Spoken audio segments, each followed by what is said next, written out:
사사기서는 교회 밖의 이야기가 아니라 교회 안의 이야기입니다.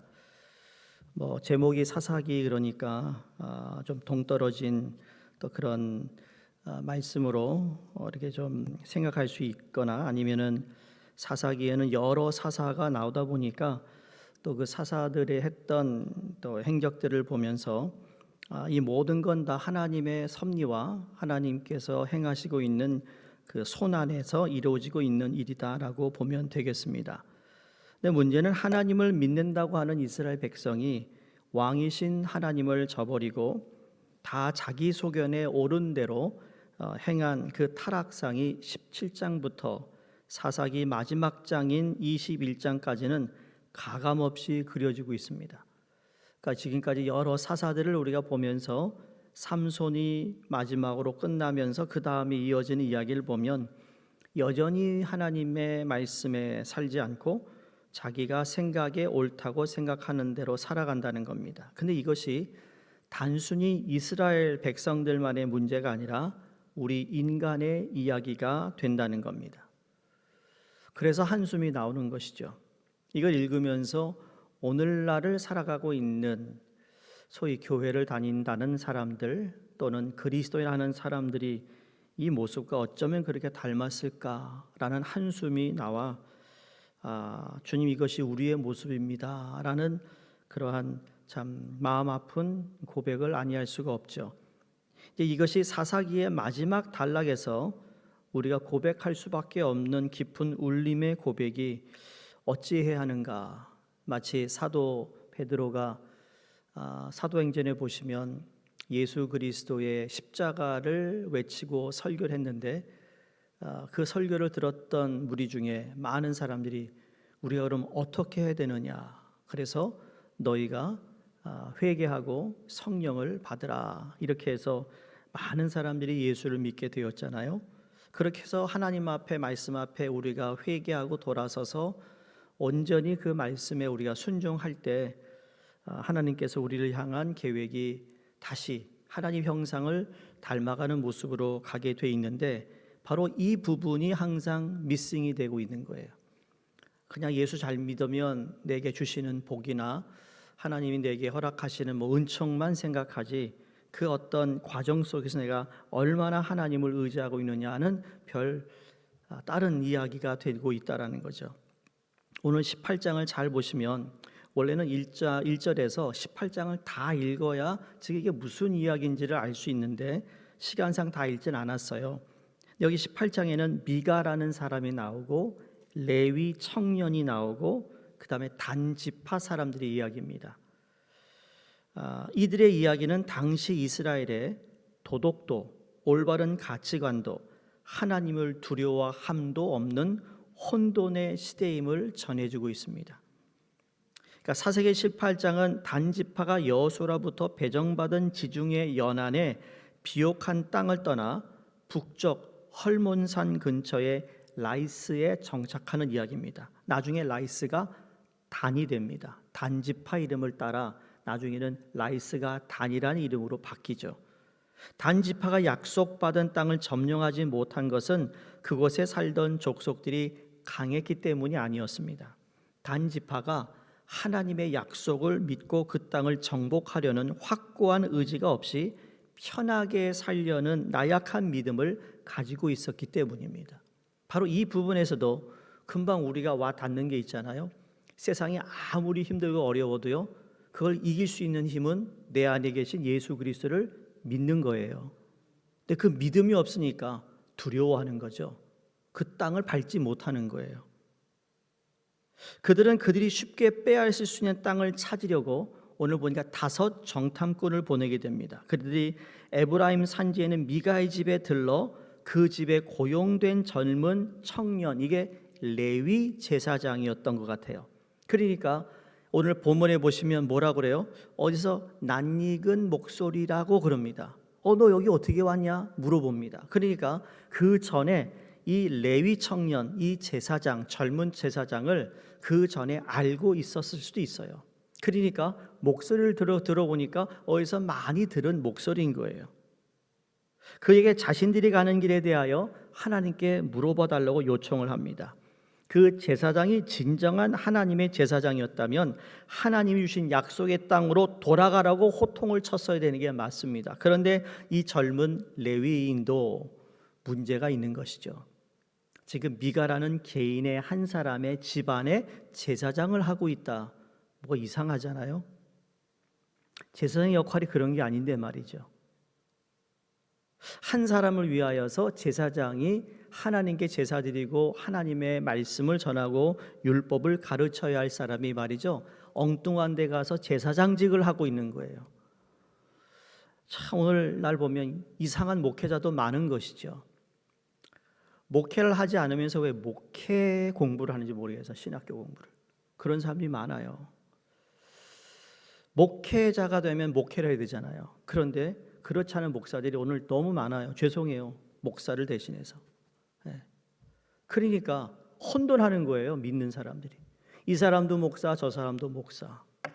여러분 잘 생각해 보세요. 목회를 하고 있는 교회 목회하는 목사와 목회를 하고자 하는 목사와 같나요? 안수는 받았으니 목사라고 부르겠지만 같지 않아요. 같지 않아요.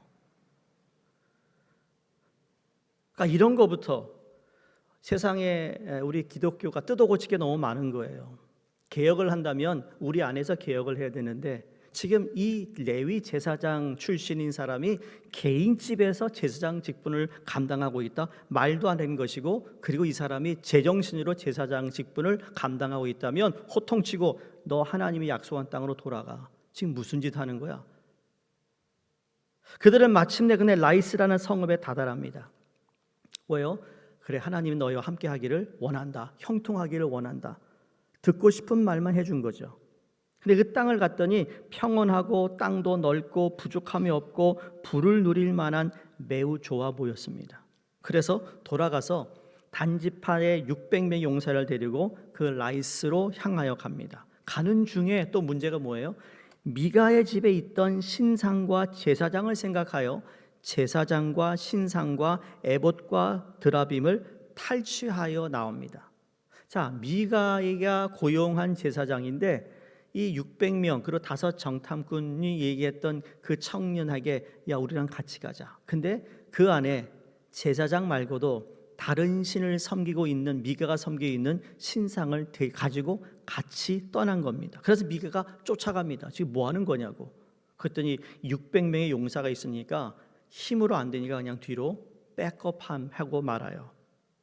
그 신상과 제사장이 함께 있으면 하나님의 능력도 더할 줄 알고 생각해서 가져간 것 같아요. 누가요? 이스라엘 백성 단지파가. 미가는 항의하러 뒤쫓아갔지만 위세에 눌려 돌아갑니다. 결국 라이스를 점령합니다. 그곳에 정착하였는데 단지파 안에 미가가 만든 신상이 있게 되었고 그 레위 제사장은 단지파의 제사장이 되었다고 이야기합니다. 단이라는 곳이 이스라엘 성지순례 가면 있습니다. 크게 우상 숭배를 하고 있는 곳이었어요. 이게 북이스라엘 쪽에 있어요. 그러니까 지금 이 사건이 끝까지 이스라엘 백성들, 선택받은 민족의 발목을 잡게 하는 우상 숭배의 대명사가 북이스라엘 단이라는 곳에 세워지게 된다는 것입니다. 오늘 18장에서 전 4가지 중요한 질문을 보게 됩니다. 제 질문이 아니라 지금 성경에서 묻고 있는 질문입니다. 3절에 보시면 첫 번째 단지파 정탐꾼이 미가 집안의 제사장으로 있던 레위인에게 내가 여기서 무엇을 하고 있느냐 물었습니다. 이것은 사명의 자리를 떠나 돈과 편안함과만 따라가는 이들을 향한 하나님의 질문이기도 합니다. 우리도 지금 하나님의 부름에 순종하고 있느냐라는 그런 질문을, 음성을 우리가 들을 수 있어야 됩니다. 또 뭐 하는 거냐? 기도하는 가운데, 말씀을 읽는 가운데 하나님이 너 지금 뭐 하는 거냐? 그런 질문 안 하시나요? 두 번째, 단지파 족속들이 에브라임 산지를 정탐하고 온 정탐꾼들에게 8절에 너희가 보기에 어떠하더냐 묻습니다. 그들은 오직 자기들의 눈에 좋아 보이는 대로 보고했습니다. 이것이 사람들이 실족하는 이유입니다. 하나님이 절대로 사람을 실족시키지 않습니다. 아브라함의 조카 롯도 눈에 보이기에 좋은 대로 소돔과 고모라를 택했는데 어떻게 되죠? 망했습니다. 우리는 모든 것을 하나님의 눈으로 보고 있는지 영적으로 바로 분별하고 살아가고 있는지 돌아봐야 한다는 겁니다. 여러분은 오늘날 무엇을 보고 있나요? 무엇을 바라보며 살고 있느냐 묻고 있습니다. 세 번째, 미가 집안의 레위 제사장이 단 지파로부터 받은 19절의 내용인데, 내가 한 사람의 집에 제사장이 되는 것과 이스라엘의 한 지파 한 족속의 제사장이 되는 것 중에 어느 것이 낫겠느냐 질문합니다. 이 제안을 듣고 레위 제사장은 마음에 기뻐했다고 했습니다. 그의 판단 기준은 오직 좀 더 부유하고 좀 더 크고 좀 더 성공하는 것에 있습니다. 그 결과 하나님을 귀신 섬기듯 하고 있습니다. 미신을 따라가듯 말이죠. 그것이 얼마나 두려운 일인지 깨닫지 못했습니다. 성도님들, 여러분에게 기쁜 곳은 어디입니까? 일주일 내내 여러분이 이게 내 낙이야, 이게 내 기쁨이야, 이게 없으면 내가 어떻게 살겠어? 하는 것이 무엇입니까? 자기를 기쁘게 하는 자리를 따라 살면 망하게 되어 있습니다. 특히 우리 믿는 사람은 더 그렇습니다. 주님이 기뻐하실 일을 따라 살아가기를 주의 이름으로 축원합니다. 주님과 동행함이 기쁨이고 주님의 일을 하는 것이 기쁨이 되어야 한다는 겁니다. 나이에 상관없이 말이죠. 여러분, 아이들이 여기 서머스쿨 할 때 말이죠, 집에 가는 걸 싫어하는 애들이 있었어요. 벌써 끝났대요. 우리는 빨리 가라 이놈들아. 근데 이번 주 애들이 없으니까 너무 조용한 이상한 거예요. 그 애들 얼굴이 그냥 보고 싶어요. 애들이 시끄럽게 떠들었는데도 보고 싶다니까요. 그 어린애들이 뭘 알겠어요. 어쨌든 자기들이 오면 좋은 거예요. 맛있는 거 줘, 신나게 놀아, 배워. 왜 내가 자랄 땐 교회에서 그런 거 안 했나 모르겠어요. 얘네들이 얼마나 복을 받았냐고요. 우리가 주님의 전에 나와 예배드리는 모든 시간이 여러분 기뻐야 합니다. 사모해야 됩니다. 나오고 싶어야 합니다. 네 번째, 자기가 만든 신상과 에봇과 드라빔과 제사장까지 탈취당한 미가가 단지파 사람에게 물었던 질문입니다. 이제 내게 오히려 남은 것이 무엇이냐라고 항변하며 던진 질문입니다. 자기 마음대로 하나님을 믿고 우상을 만들고 제사장까지 고용하여 하나님께 복을 빌었지만 남은 것이 하나도 없게 되었다라는 탄식입니다. 여러분, 우리가 세상을 떠나기 전에 내게 남은 게 무엇이야? 여러분, 하루 일과를 끝냈는데, 일주일에 여러분 열심히 일했는데 내게 남은 게 뭐야? 이 질문 앞에서 마치 사도 바울이 고린도 교회에다 그런 말을 했죠. 우리가 불을 지나가게 될 때, 불을 지나갔을 때 다 타버리면 아무것도 우리는 얻은 게 없다. 그러나 우리의 믿음이라는 건 그 불을 지나서도 그 모양이 그대로 남아있으면 그건 하나님께서 인정하는 것이라고 그랬어요. 우리가 주를 위해 드려지는 시간, 예배, 기도, 헌신, 봉사가 여러분 불을 지나갈 때 불을 지나면 다 타버리는 것이 아니라 하나님께서 그대로 남겨두신다면 그건 하나님께서 다 받으셨다는 이야기예요. 자기 생각에 옳은 대로 행하는 자가 직면하게 되는 마지막 순간입니다. 이렇게 허무하게 삶을 마치는 이들이 너무나 많아요. 참으로 두려운 것입니다. 하나님만 믿고 순종하는 자는 다 잃어버린 것 같은 순간에도 담대하게 말할 수 있습니다. 어떻게? 다 가져가도 좋아. 나에게는 하나님이 계시셔. 나는 예수님 한 분만으로 충분해. My God is enough 하는 거예요. 여호와는 내게 목자시니 내게 부족함이 없으리로다. 그게 그 고백인 것이죠. 이것이 우리의 고백이요 확신이 되어야 될 줄로 믿습니다. 영적 싸움을 회피하고 편안한 길만 가려 했던 단지파는 엄청난 죄악을 저지릅니다. 아무 죄도 없는 라이스인 사람들 다 죽여버리고 자기들이 들어가 삽니다. 이런 죄악의 출발이 어디서 시작되었는가? 1절에 나옵니다. 그때에 이스라엘에 왕이 없었고로 시작이 됩니다. 사무엘상 8장 6절 7절에 보시면 사무엘은 왕을 세워 다스리게 해달라는 장로들의 마음에 상처를 받습니다. 아니, 하나님께서 지금 이스라엘 백성들을 다 통치하시고 다스리시고 보호하시는데 이게 지금 무슨 말일까? 그랬더니 하나님께 기도합니다. 하나님, 당신의 백성들이 왕을 세워달라고 하는데 어떡합니까? 했더니 하나님이 이렇게 얘기하세요. 백성이 너에게 한 말을 다 들어주어라.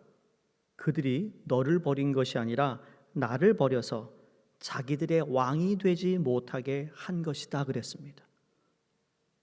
예수 우리 왕이요 이곳에 오소서. 그렇죠? 우리가 예배드리고 내가 살아가는 내 삶의 모든 영역에 왕이 되어달라고, 다시 말해 예수 그리스도를 내가 믿고 구원받아 주님이 내 삶의 주인이 되었다면, 왕이 되었다면, 왕이 다스리는 것은 머리서부터 발끝까지 다 다스림을 받아야 되는 게 맞는 이야기입니다. 그렇죠? 그런데 그렇지 못했다라는 거죠.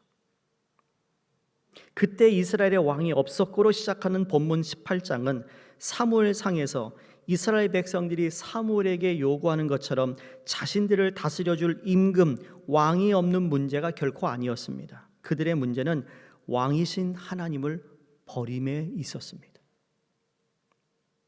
우리는 예수 그리스도를 내 삶의 주인으로 모시고 살아가는 사람들이라고 믿습니다. At least 이 아침에 나온 여러분은 그렇다고 믿습니다. 그러면 그분이 여러분의 삶을 얼만큼 다스림을 하고 있습니까? 그분이 다스릴 수 있도록 여러분의 삶의 영역을 다 내어드리고 있나요? 그렇게 되길 주의 이름으로 축원합니다. 바로 왕을 버림으로, 하나님을 버림으로 인해 무슨 일이 벌어졌습니까?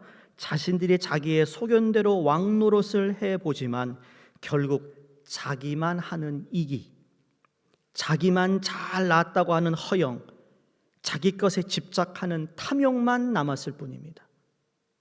이것이 인간의 실체요 실존입니다.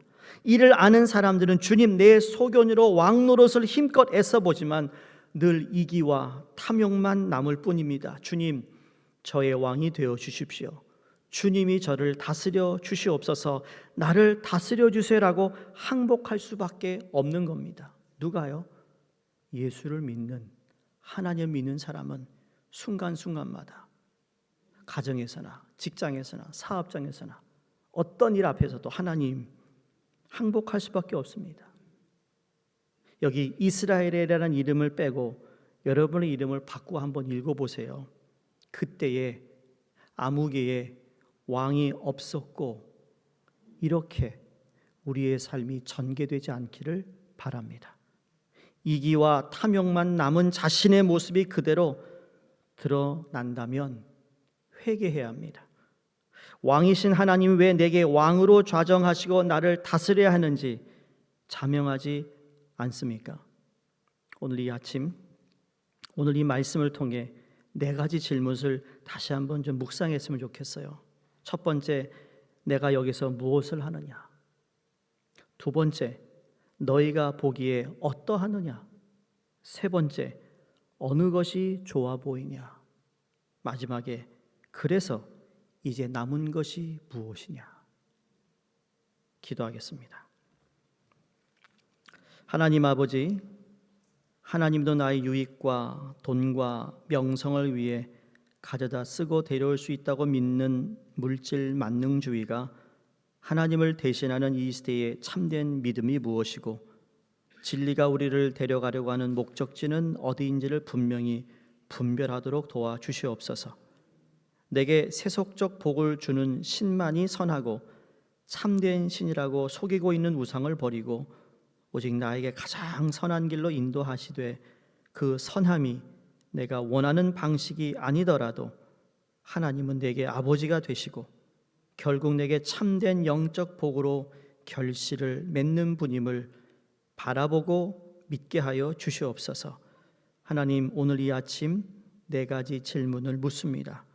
내가 여기서 무엇을 하고 있는지, 너희가 보기에 어떠한지, 어느 것이 좋아 보이는지, 그래서 이제 남은 것이 무엇인지, 이 질문 앞에 하나님, 우리가 거리낌 없이 우리의 마음을 다하여 주님께 답할 수 있는 이 아침 되게 하여 주시옵소서. 예수님 이름으로 기도드리옵나이다. 아멘.